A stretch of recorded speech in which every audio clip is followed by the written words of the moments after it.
विश्व साइकिल दिवस पर कार्यक्रम, साइकिल चलाने को लेकर जागरूकता, साइकिल चलाकर सेहतमंद रहने का दिया संदेश।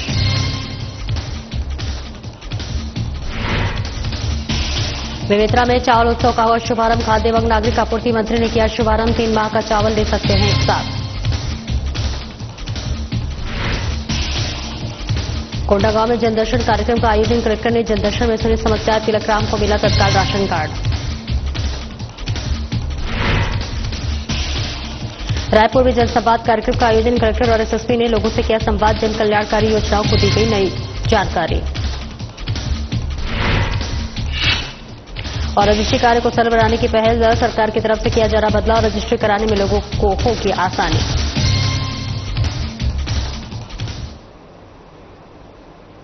नमस्कार, स्वागत है आपका। मैं हूं आपके साथ सपना दीपक मंतेश्वर। बुलेटिन का आगाज करेंगे। राज्यपाल रमेन डेका ने संवेदनशीलता का परिचय देते हुए जम्मू कश्मीर के पहलगाम में हुए आतंकी हमले में जान गंवाने वाले रायपुर निवासी स्वर्गीय दिनेश अग्रवाल की पत्नी नेहा अग्रवाल को स्वेच्छानुदान मद से विदित दिन 2 लाख रुपए की सहायता राशि संबंधित चेक प्रदान किया।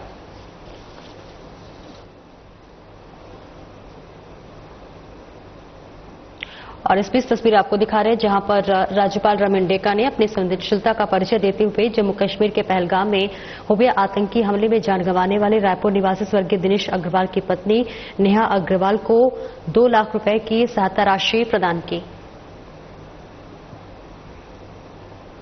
और मुख्यमंत्री विष्णु देव साय राजधानी रायपुर स्थित पंडित दीनदयाल उपाध्याय ऑडिटोरियम में आयोजित छत्तीसगढ़ हस्तशिल्प विकास बोर्ड की नवनियुक्त अध्यक्ष शालिनी राजपूत के पदभार ग्रहण समारोह में शामिल हुए। इस मौके पर मुख्यमंत्री ने कहा कि छत्तीसगढ़ में हस्तशिल्प विकास की अपार संभावना है। यहां की कलाकृतियों की मांग विदेशों तक है। छत्तीसगढ़ के हस्तशिल्प उत्पादों को बाजार उपलब्ध कराने और हस्तशिल्पियों को उनके हुनर की उचित कीमत दिलाने के लिए सरकार प्रतिबद्ध है। मुख्यमंत्री हस्तशिल्पियों को औजार और उपकरण योजना अंतर्गत 5-5 हजार रुपए की अनुदान राशि वितरण की। धर्मलाल जी, महिला बाल विकास मंत्री श्रीमती लक्ष्मी राजवाड़ी जी, हमारे विधायकगण और निगम मंडल के अध्यक्षगणों की उपस्थिति में उनका पदभार ग्रहण समारोह संपन्न हुआ है। तो इस अवसर पर मैं सबसे पहले उनको बहुत बहुत बधाई, शुभकामनाएं देता हूं। श्रीमती लक्ष्मी राजवाड़ी जी को, शालिनी राजपूत जी को, और महिला मोर्चा की अध्यक्ष भी हैं और महिला मोर्चा अध्यक्ष का काम बहुत अच्छे से कर रही हैं। हम उनको अच्छे से जानते हैं, तो उनकी काबिलियत है और हस्तशिल्प विकास बोर्ड उनके नेतृत्व में बहुत अच्छा काम करेगा। इसमें बहुत संभावनाएं भी हैं। बांस, लकड़ी, आपका बेल मेटर, मिट्टी, सब में आज बहुत अच्छा काम हमारे छत्तीसगढ़ के अंदर हो रहा है। कोंडागांव में डोकरा आर्ट, ये सबका अच्छा काम हो रहा है, जिसमें विदेशों से भी मांग है। चांपा जांजगीर एरिया में डोसे का अच्छा काम है। बांस से भी अनेकों तरह के चीजें बन रही हैं। आज हमारे क्षेत्र से हमको जो टोपी पहनाए थे अभी समारोह में। प्रदेश में डीएपी खाद की कमी को लेकर कांग्रेस लगातार सरकार को घेरती नजर आ रही है और कह रही है कि सरकार किसान विरुद्ध है। किसानों का धान खरीदना नहीं चाहती है, इसलिए कम उत्पादन होगा और डीएपी कम है। मामले पर स्वास्थ्य मंत्री श्याम बिहारी जायसवाल का बयान सामने आया है, जिसमें उन्होंने कहा कि मैं अभी कई गांव में गया था, प्रदेश के किसान काफी खुशहाल नजर आ रहे हैं, सरकार को धन्यवाद दे रहे हैं। उन्होंने कहा है कि पूर्ववर्ती कांग्रेस की सरकार ने गठानों में एक भी गाय नहीं रखा। गोठान तो बनवा दिए गए, लेकिन वहां पर गाय नहीं होती थी।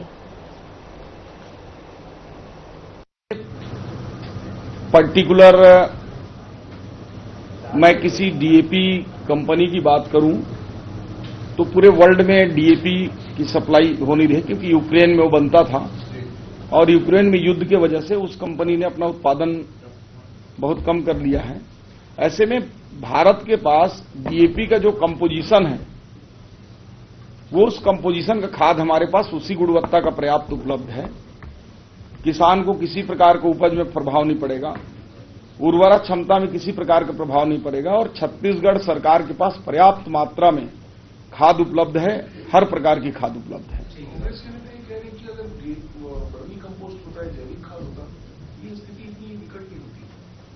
नहीं, निश्चित रूप से बर्मी कंपोस्ट एक बड़ा ऑप्शन छत्तीसगढ़ जैसे राज्य के लिए हो सकता है, लेकिन वो कांग्रेस का वर्मी कंपोस्ट, जो वर्मी कंपोस्ट के नाम पर केवल मिट्टी और रेता मिलाकर किसानों को 10 रुपए किलो देने का जो उद्योग चला था 5 साल, उस ओर हम नहीं जाना चाहेंगे। परंतु ये निश्चित है कि वर्मी कंपोस्ट और जैविक खाद की ओर किसानों को बढ़ना चाहिए, और सरकार भी इसलिए बराबर किसानों।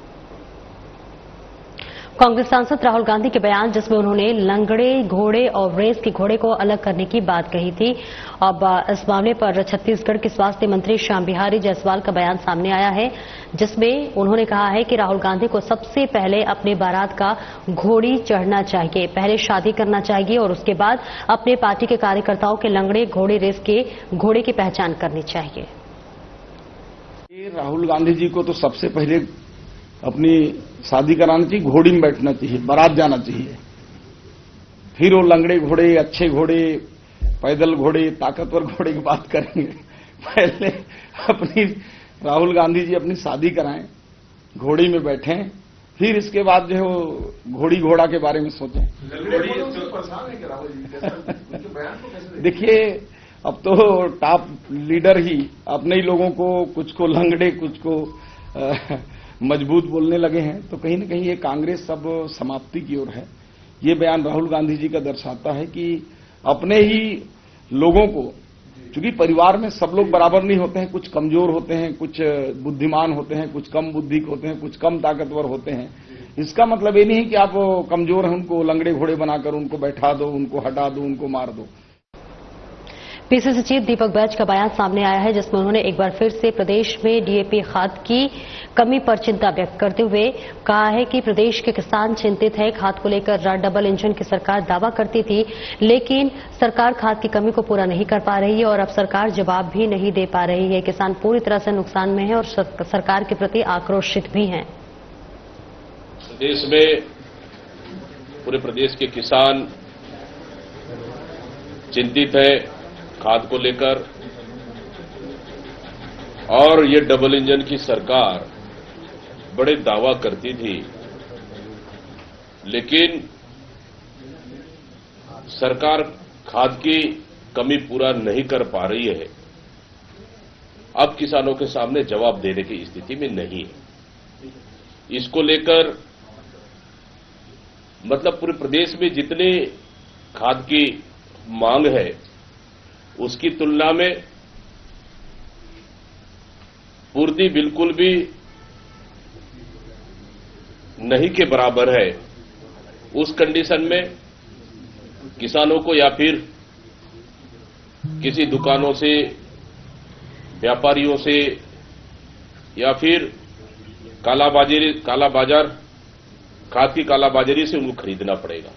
मतलब सीधा सीधा है किसान पूरी तरह से नुकसान में है, क्योंकि इस सरकार ने जो हमारी सरकार में गोठानों के माध्यम से वर्मी कंपोस्ट जो खाद उनकी प्रयोग लगातार कर रहे थे, इसलिए ताकि आने वाले समय में भविष्य में कि खादों की कमी कभी भी हो सकती है, लेकिन सरकार को इसका अंदाजा नहीं था। उसी का नतीजा है आज किसान कहीं न कहीं। प्रदेश भर में व्यापारियों के खिलाफ माहौल बना हुआ है। रायपुर नगर निगम ने पडरी में स्थित कई दुकानों को सील कर दिया है। मामले पर पीसीसी चीफ दीपक बैज का बयान सामने आया है, जिसमें उन्होंने कहा है कि प्रदेश के व्यापारियों की बीजेपी क्या समझती है। हमारे प्रदेश के व्यापारी ईमानदारी से काम कर रहे हैं।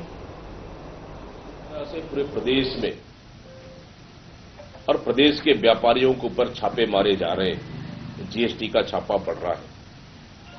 मतलब प्रदेश के व्यापारियों को इन्होंने क्या चोर समझा है? क्या इन्होंने व्यापारियों को? व्यापारी, हमारे प्रदेश के व्यापारी मेहनत कश है।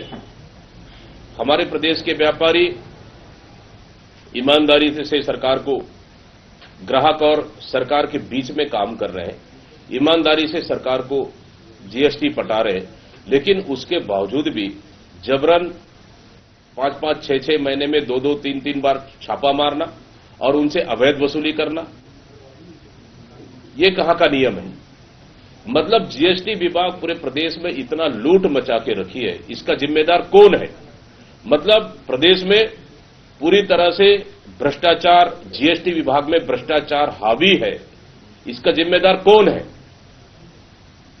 क्योंकि आप सीधा सीधा 10 विभाग में छापे मार लो, 5 को सेटलमेंट कर लो और 5 को नोटिस देकर उसको सरकार के खाते में कुछ पैसे जमा कर लो और बाकी अपने जेब में डाल लो। लूट तो चल रहा है पूरी तरह से। व्यापारी, प्रदेश के व्यापारी पूरी तरह से आलाकान है, डरे हुए हैं और सरकार से कहीं न कहीं सरकार खिलाफ आक्रोश में। उसी का नतीजा है कि अंबिकापुर के व्यापारियों को धन्यवाद देता हूं मैं, जिन्होंने खुलकर इस सरकार का विरोध किया है।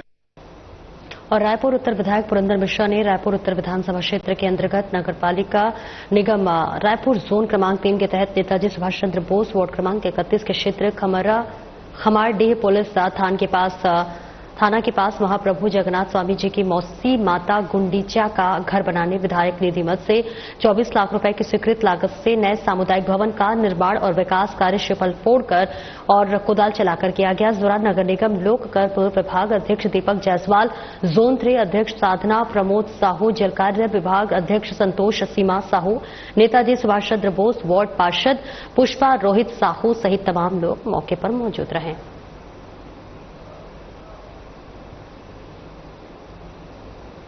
कोंडागांव के कलेक्टर नुपुर आशी पन्ना ने बुधवार को जैतपुरी और लंजोड़ा स्थित आयुष्मान आरोग्य मंदिरों का औचक निरीक्षण किया। उन्होंने इस दौरान बाह्यरोगी विभाग, औषधि वितरण और भंडारण कक्ष, प्रसव कक्ष आदि का निरीक्षण किया और मरीजों को बेहतर स्वास्थ्य सुविधाएं प्रदान करने के निर्देश दिए। कलेक्टर ने गर्भवती महिलाओं को समय पर जांच सुनिश्चित करते हुए आवश्यकता अनुसार चिकित्सीय सहायता उपलब्ध कराने के निर्देश दिए।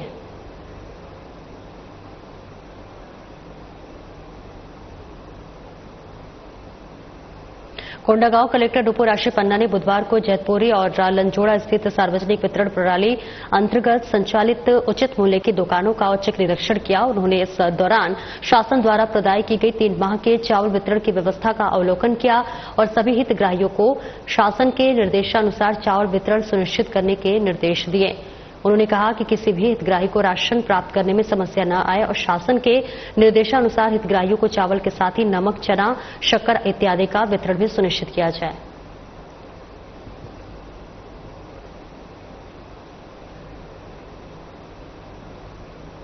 भानुप्रतापपुर विधानसभा मुख्यालय में माहेश्वरी समाज द्वारा आयोजित जिला स्तरीय सामाजिक आयोजन का आपको बताते चले, जहां पर सम्मेलन का आयोजन उत्साहपूर्वक संपन्न हुआ। कार्यक्रम में मुख्य अतिथि के रूप में विधायक सावित्री मनोज मंडावी ने शिरकत की।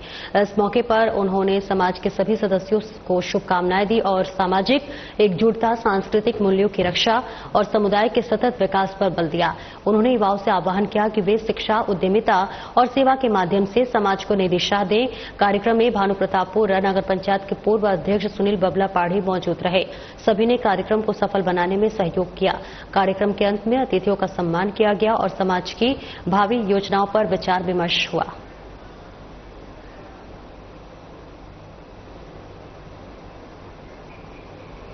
प्रजापिता ब्रह्मा कुमारी ईश्वरीय विश्वविद्यालय के तत्वाधान में विश्व पर्यावरण दिवस 5 जून के उपलक्ष्य में आयोजित पर्यावरण संरक्षण पर एक गरिमा में कार्यक्रम का आयोजन किया गया। धमतरी कार्यक्रम के मुख्य अतिथियों द्वारा कार्यक्रम का शुभारंभ किया गया और आर.के. पांडे प्रधानाचार्य उद्यानिकी कृषि महाविद्यालय पोटिया डीह डुमन, लाल साहू इनकम टैक्स ऑफिसर व पर्यावरण प्रेमी डॉक्टर सरिता दोषी, समाज सेविका रंजिता साहू और मुख्य वक्तों के रूप में ब्रह्मा कुमारी सरिता बहन जी, संचालिका ब्रह्मा कुमारी जिला धमतरी और जोनल कोऑर्डिनेटर कृषि और ग्राम विकास प्रभाग इंदौर जोन थी।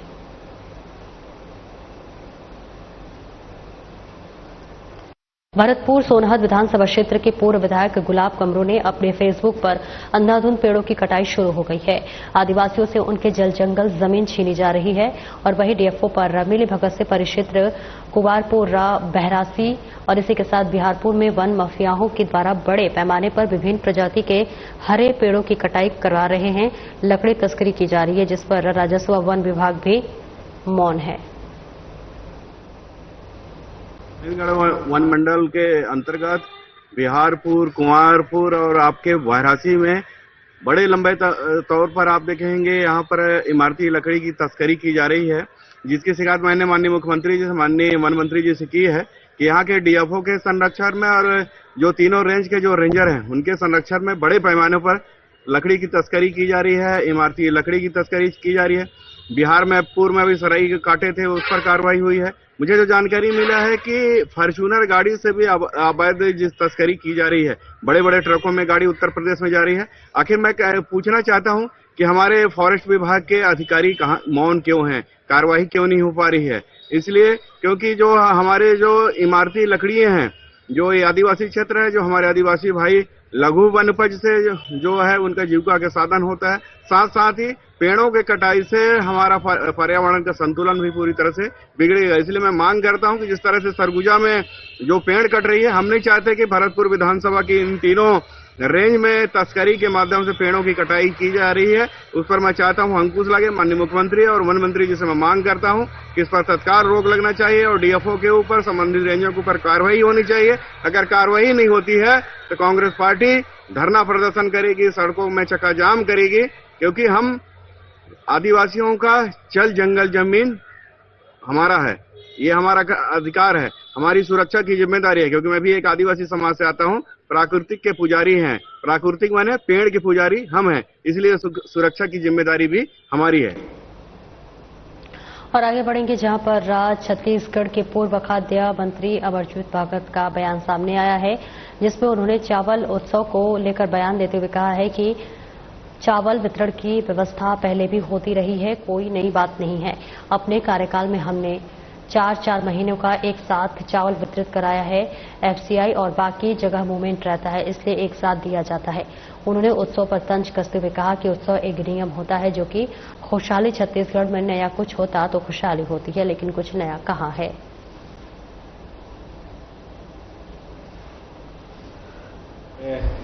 चावल वितरण की ये जो व्यवस्था है, ये पहले भी होती रही, कोई नया चीज नहीं है। अब तो बरसात आने से पहले अपने कार्यकाल में 4-4 महीना तक एक साथ दिए हैं।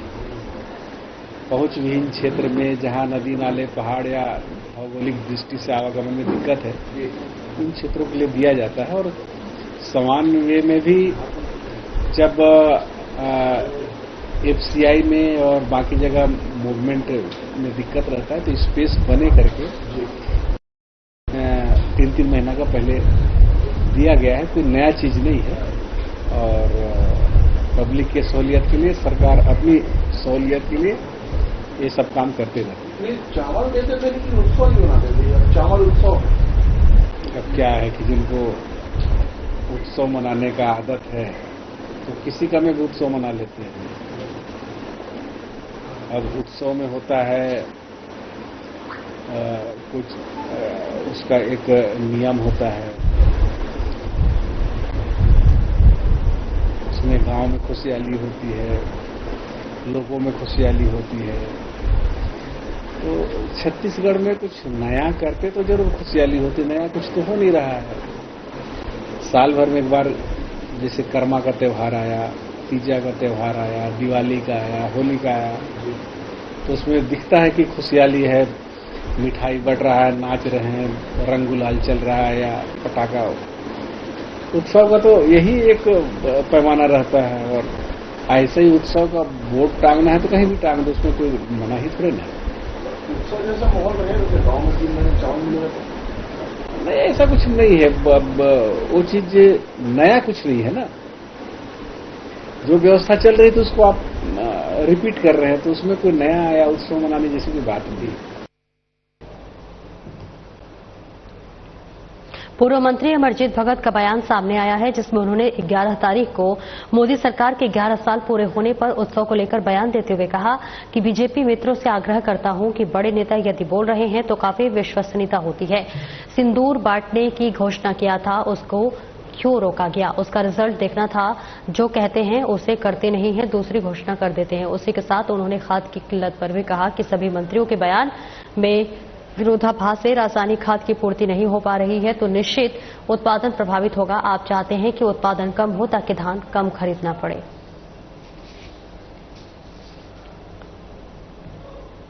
ये भारतीय जनता पार्टी और माननीय सभी जो शीर्ष नेतृत्व है भारतीय जनता पार्टी से मैं आग्रह करता हूं, आप जब बोलते हैं उसकी एक विश्वसनीयता होती है, क्रेडिबिलिटी होती है। कि बड़े नेता बोल रहे हैं तो उसकी एक वजन और विश्वसनीयता है, वो होगा। तो आपने जो सिंदूर बांटने का जो प्रोग्राम घोषणा किया था वो क्यों बीच में रोक रहे हैं? फिर नई नई बात बोलते हैं।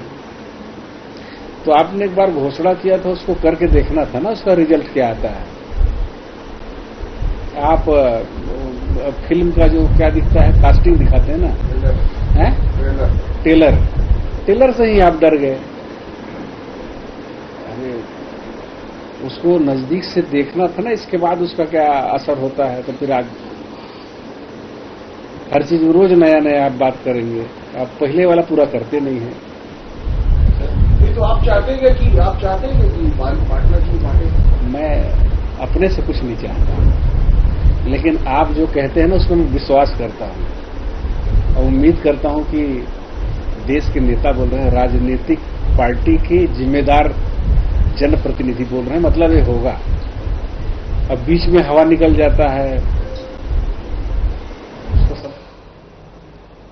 मनेंद्रगढ़, चिरमिरी, भरतपुर जिले के कलेक्टर कार्यालय में जिला खनिज संस्थान न्यास की शासी परिषद की बैठक में स्वास्थ्य मंत्री श्याम बिहारी जायसवाल व भरतपुर सोनहत विधानसभा रेणुका सिंह के सम्मिलित हुए।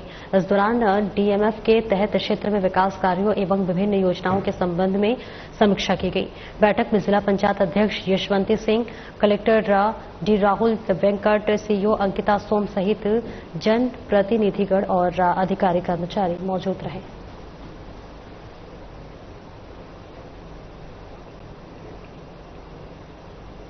मनेंद्रगढ़, चिरमिरी, भरतपुर जिले से 130 किलोमीटर दूर ग्राम भरतपुर ब्लॉक अंतर्गत पंचायत हरचौका में रहने वाले युवक का चयन प्रो कबड्डी 2025 का आयोजन हुआ। वहीं बंगाल वॉरियर्स टीम से कबड्डी मैदान में मूलचंद मार्को उतरेंगे और वहीं छोटे से गांव में रहने वाले ग्राम पंचायत हरचौक ग्रामीणों में काफी खुशी नजर आ रही है।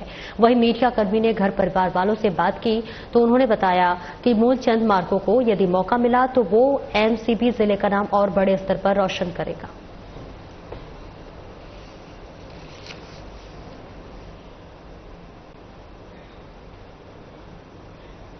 राज्यपाल रमेन डेका ने जम्मू कश्मीर के पहलगाम में हुए आतंकी हमले में जान गंवाने वाले रायपुर निवासी दिनेश अग्रवाल की पत्नी नेहा अग्रवाल को राजभवन में 2 लाख रुपए की सहायता राशि संबंधी चेक प्रदान किया। इस मौके पर विधायक सुनील सोनी और पुरंदर मिश्रा मौजूद रहे।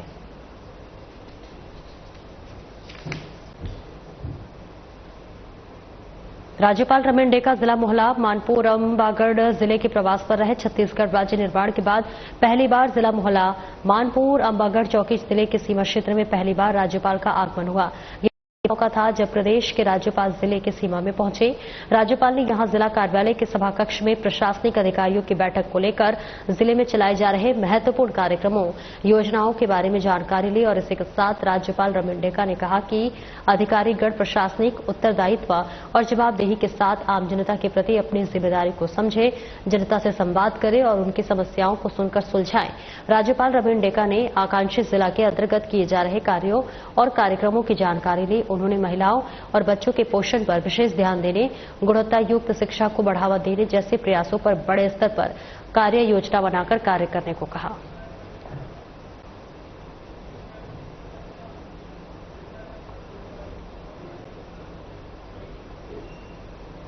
उप मुख्यमंत्री अरुण साव शहीद स्मारक भवन रायपुर में छत्तीसगढ़ सोनकर समाज के नवनिर्वाचित जन प्रतिनिधियों का सम्मान किया। समारोह में साव ने सोनकर समाज को संबोधित करते हुए कहा कि समाज के गौरव के एवं नगर माता बिन्नी बाई सोनकर ने स्कूल के लिए अपनी जमीन दान लोगों को देकर शिक्षित करने में महत्वपूर्ण भूमिका निभाई। उन्होंने अम्बेडकर अस्पताल में धर्मशाला बनवाने के लिए लाखों रुपए दान दिया और आज सोनकर समाज उनसे प्रेरणा लेकर उनसे शिक्षा के क्षेत्र में सराहनीय कार्य कर रहा है। उप मुख्यमंत्री अरुण साव ने समारोह में नगरीय निकाय एवं त्रिस्तरीय पंचायत चुनाव में समाज के नवनिर्वाचित 200 जन प्रतिनिधियों का सम्मान किया।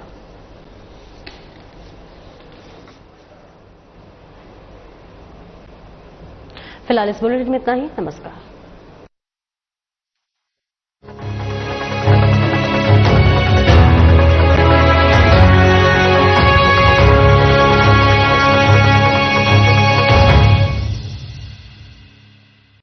क्या आप जिम